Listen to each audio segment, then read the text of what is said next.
En el capítulo anterior vimos cómo los antiguos pioneros hicieron sus primeras viviendas en la naciente colonia. Esos primitivos ranchos inspirados en la cultura guaranítica dieron paso a las primeras que se construyeron íntegramente con madera dura de la zona.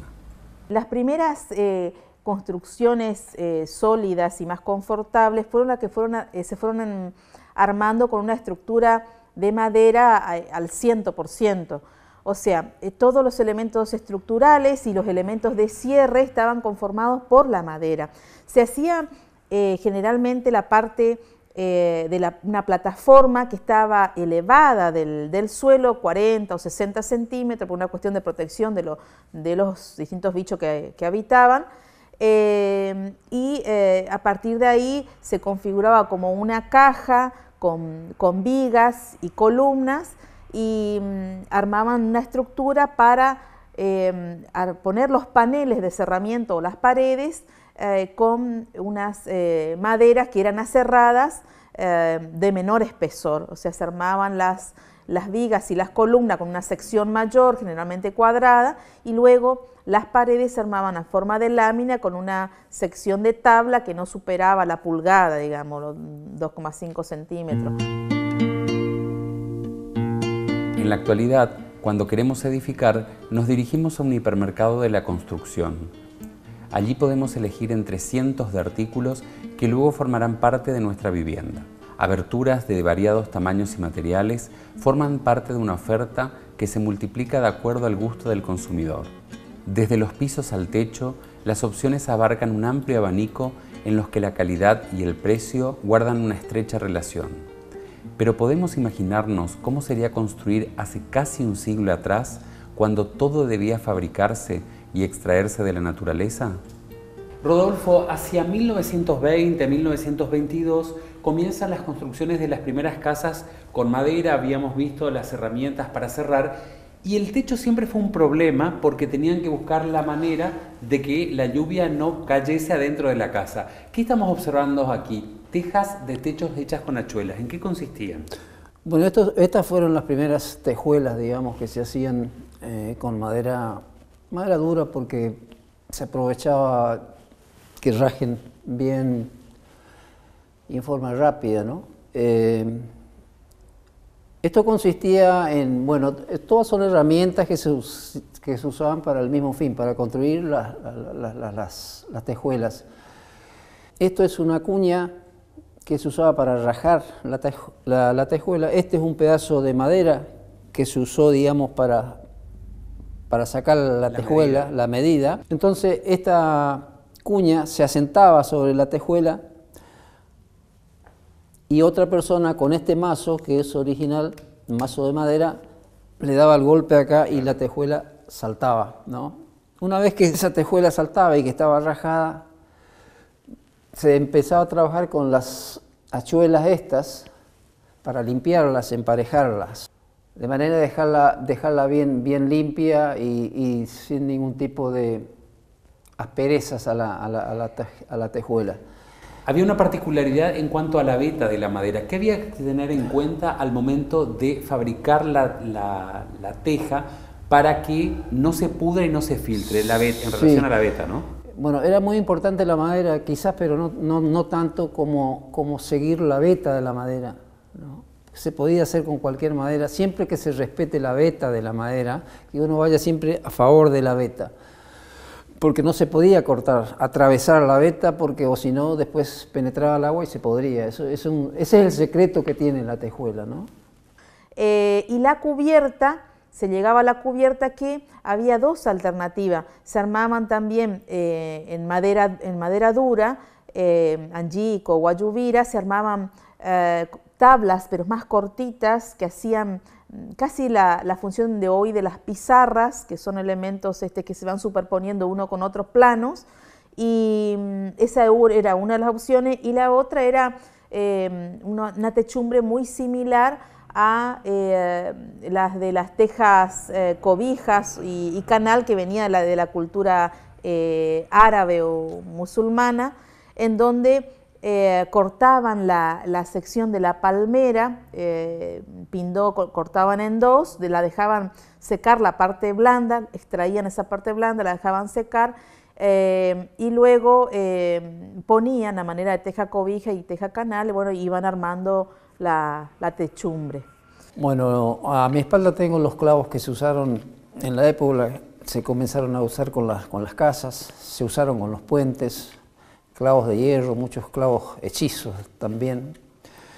Y los primeros, los más originales, son los tarugos, los clavos de madera, que se hacían galpones completos con este tipo de clavos, y que hay muchos galpones que hoy todavía se pueden ver, y en algunos casos se siguen ocupando. Son clavos hechos con madera dura, muy bien trabajados, con mucha justeza, y bueno, trajeron una gran solución para la construcción de las viviendas de la época. En nuestra ciudad todavía quedan como mudos testigos de una época de antiguo esplendor algunas casas que se convirtieron en verdaderos íconos dentro de Alem. Para conocerlas más en profundidad me voy a encontrar con Mirta Lorenzetti, que escribió un libro que se llama Casas que hablan. Me encuentro en una casa que es emblemática para la ciudad de Alem. Diría que pertenece al Alem primigenio. Es la casa de don Germán Kotz. Me acuerdo que de chiquita pasábamos con el carro cargado de tabaco para entregar, porque este era un circuito comercial, un circuito productivo, digamos, que generaba muchísimas fuentes de trabajo también. Trabajaban mujeres, hombres, y nos encantaba pasar por acá. Pasábamos y pensábamos, qué hermoso sería vivir en este lugar. Esta casa tiene grandes particularidades.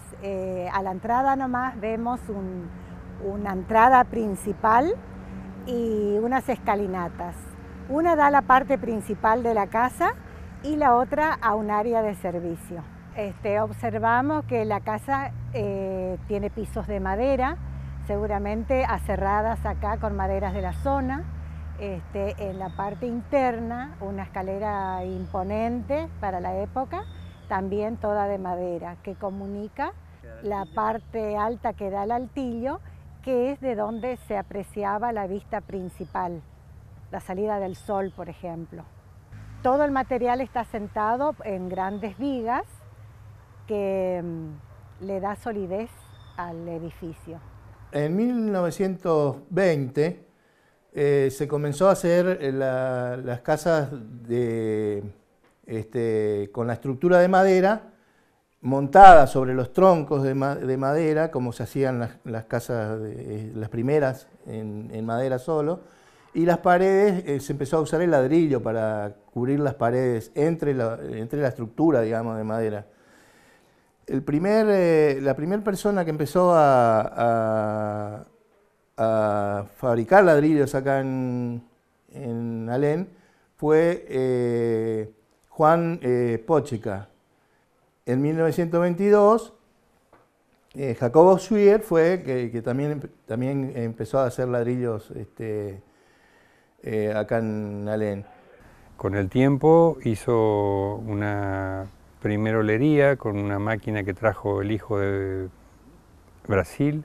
Después hicieron una fábrica de teja y bueno, fueron creciendo muchísimo hasta que bueno, el hombre se puso muy viejo y el hijo siguió con las cosas, que fue así como iban ganando mucho dinero, también fue gastando mucho dinero y terminó prácticamente en la pobreza. Dentro de la ciudad, dentro de Alem, nosotros podemos ver aún hoy esa escala que hay en adoptar una identidad.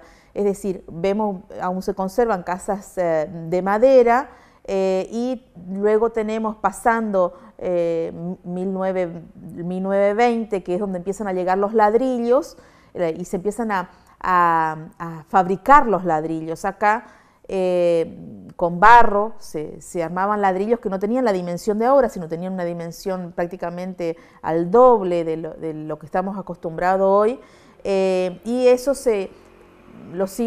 tenía un sistema constructivo donde iban pegando uno con otro con con una tosca a la cual agregaban alguna especie de molienda de tipo acerrín que les servía como para que la mezcla no se resquebrajara tanto y no entraran tantos bichos. Entonces, como protección ponían eso como un elemento seco.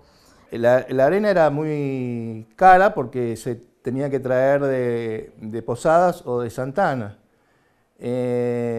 La cal también, o sea, la cal tenía que ser de Posadas y era muy cara y por lo tanto la mayoría de las casas se asentaban en barro. Y se revocaban después con una mezcla de tosca y cal. Algunos usaban en vez de la tosca como un agregado más la bosta de caballo, que era la mejor, digamos, para ese tipo de construcción. Y por lo tanto esas casas eran muy térmicas, muy, digamos, con muy buen comportamiento en cuanto al calor y al frío, digamos. Bueno, nos encontramos en el zaguán, en una parte principal de esta casa que perteneció a la familia Kortz. Podemos ver muchísimos detalles, las persianas de madera, los ladrillos que fueron asentados en barro y un revoque rústico, pero muy moderno para aquella época. Como todas las casas de esa época, es una copia del estilo europeo, con caídas prominentes del techo, que bueno, a ellos les servía para la nieve, pero a nosotros no tiene mucho que ver con eso. También tenemos las cenefas, son festoneadas. Las podemos apreciar y podemos pensar en la persona que hace serrucho realizó ese trabajo. La gente construía para siempre, así que por eso le ponía tanto, digamos, tanta madera dura y los techos de zinc. Bueno, les cuento de que la casa la hizo mi abuelo, inmigrante que vino del Brasil, nacido en Rusia, rusos alemanes, y vinieron aproximadamente en el año 29 aquí a Lem. Bueno, la casa se hizo con ladrillos que se fabricaron a 50 metros de la casa más o menos. Está asentada mayormente en barro, todo con pared de 45, tanto las paredes afuera como las divisorias, y se acostumbraba, como podrán haber visto, poner las iniciales del dueño de la casa y el año de construcción de la casa. Los esperamos la próxima semana para seguir conociendo aspectos de nuestra ciudad en el marco de su 90 aniversario.